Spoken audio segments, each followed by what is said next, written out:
Nous allons voir comment construire un graphique à partir d'un tableau de valeurs.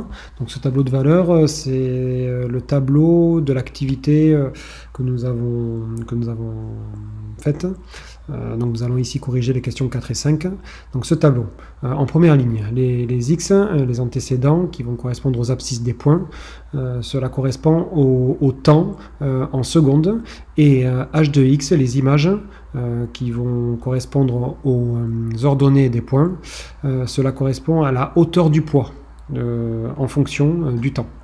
Donc pour le premier point, si j'appelle mon point ici, mon point A, de coordonnées, donc l'abscisse c'est 0 et son ordonnée c'est 2, c'est-à-dire que hop, je place le point A, à 0 secondes, le poids était à 2 mètres. Ensuite, de la même manière, je vais construire mon point à 0,4 secondes, 0,4 secondes, mon poids est à 3,9 mètres de haut.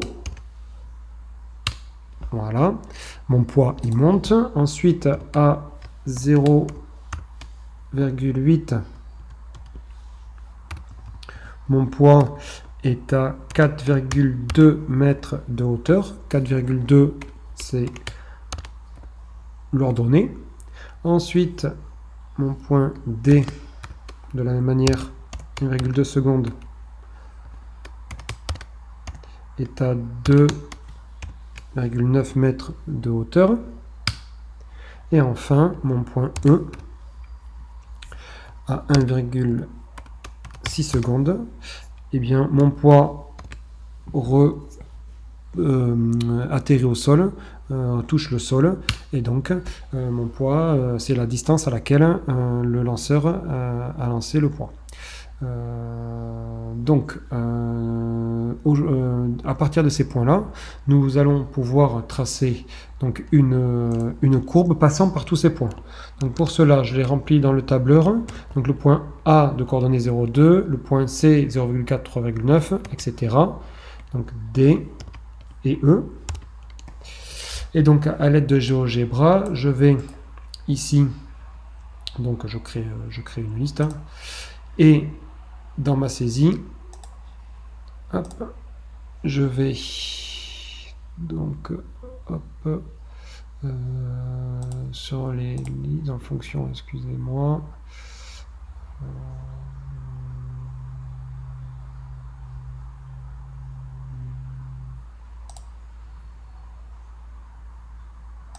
ajuste polygone, voilà, hop. Et donc ma liste s'appelle L1, hop, pardon,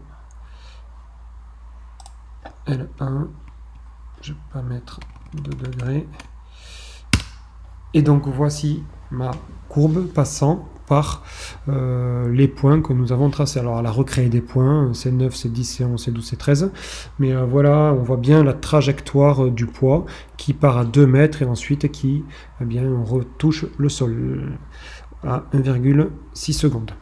Donc en fait, à partir de cette courbe là, eh bien on peut estimer, par exemple, si je place un point au niveau de la courbe ici, hop, mon point F, et bien mon point F, donc je peux le noter là, mon point F, il a pour coordonnées 1, 3,76, c'est-à-dire que à 1 seconde, mon poids était à 3,76 de hauteur.